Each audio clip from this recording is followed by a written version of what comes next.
குழந்தை பேருக்கு பின் நன்றி ஜெபம்.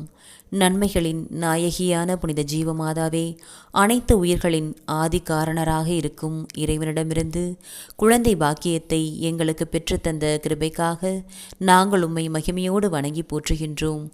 அனைத்து உயிர்களின் பாதுகாவலியான ஜீவமாதாவே, வழியாக குழந்தை பெறும் பேற்றை எங்களுக்கு வழங்கி எம் துயர் துடைத்து எம் திருமண வாழ்வின் முழுமையை எய்திட அருள் கூர்ந்துள்ள இரக்கத்தின் ஊற்றாகிய இறைவனை நினைத்து எங்கள் வாழ்நாள் முழுவதும் நாங்கள் அவருக்கு நன்றியுள்ள மக்களாக வாழ்வோம் என உறுதி கூறுகின்றோம். இறைமகனை இறை விருப்பத்தின்படி நீர் வளர்த்தது போல் நாங்களும் உம்முடைய பரிந்துரையின் வழியாக பெற்றெடுத்த எங்கள் குழந்தைகளை இறை விருப்பத்தின்படியும் கிறிஸ்தவ நெறிமுறைகளின்படியும் வளர்க்க தேவையான அருளையும் ஆற்றலையும் திருக்குமாரனும் எங்கள் ஆண்டவருமான கிறிஸ்துநாதரிடமிருந்து எங்களுக்கு பெற்றுத்தாரும். ஆமேன்.